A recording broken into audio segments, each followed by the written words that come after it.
The air of Lahore always carried history, the fragrance of centuries-old bazaars, the echoes of Mughal royalty, and the weight of countless stories buried in its walls. But Shahi Qila was different.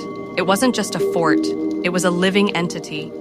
And for Zara, it became the one place she wished she had never entered after dark. Zara was a history student at Punjab University, obsessed with ancient structures and Mughal architecture. She had spent months studying the Shahi Qila, tracing its history back to the reign of Emperor Akbar. One day, while going through old archives in the Lahore Museum, she stumbled upon a leather-bound diary. The ink had faded, but the words still held power. He who hears the whispers after midnight shall never see the sunrise. It was signed with an unfamiliar name. Nawab Mirza Faiz Ali Khan, the last recorded custodian of a secret part of the fort that had been sealed since 1849. Zara's curiosity was a dangerous thing. That night, ignoring the warnings, she convinced her friend Harris to sneak into the fort with her after closing hours. They knew a guard who, for a small bribe, let them in through a side gate. The moon hung low, casting silver shadows over the red sandstone walls. Inside, the fort was a maze. Every archway led to another hall, every staircase to another passage. But Zara's steps were certain. She was following the exact path described in the diary. After 30 minutes of exploring, they reached an ancient wooden door, half-rotten, hidden behind a tapestry in the Sheesh Mahal. Zara's flashlight beam shook slightly as she brushed off the cobwebs. "Zara, are you sure about this?" Harris asked, his voice echoing in the cold silence.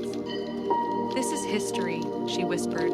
"It's worth the risk." The lock snapped easily, too easily, as if it had been waiting. The door opened with a groan, revealing a narrow staircase descending into darkness. A faint, almost musical whisper floated up from below, like the rustling of silk in the wind. Harris froze. "Did you hear that?" Zara smiled nervously. "It's probably the wind." But deep down, she knew there was no wind inside stone walls. The staircase spiraled downward, the air growing colder with every step. When they reached the bottom, they entered a small chamber. In the center was a throne carved from black marble, covered in dust. Above it, a mural depicted a shadowy figure sitting on the same throne, with a crown made of flames. As Zara approached the mural, the whispers grew louder, forming words she could almost understand. The voice was neither male nor female.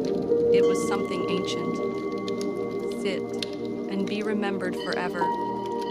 She felt her body move forward on its own, her legs trembling. Harris grabbed her arm. "Zara, don't!" But it was too late. The moment her fingers touched the throne, the entire chamber shuddered. The mural's painted eyes glowed red, and the whispers became a scream. Shadows erupted from the walls, swirling around them like a storm.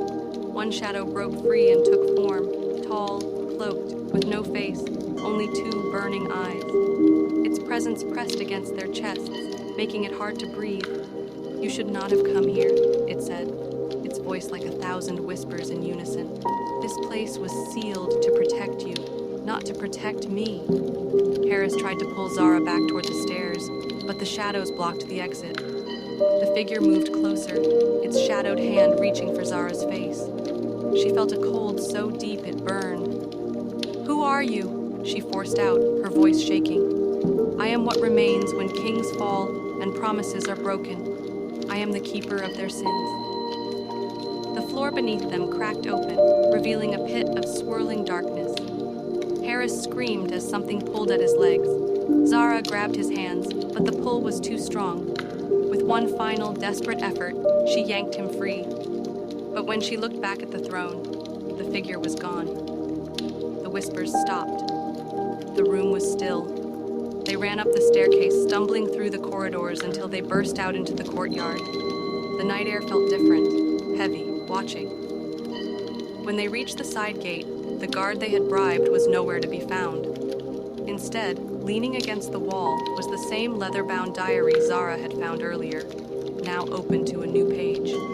"The one who touches the throne shall carry the whispers forever." Zara shut the diary, her hands trembling. The next morning, she tried to tell herself it had all been an illusion. But when she looked into the mirror, she saw them, two faint, glowing eyes staring back from the shadows behind her.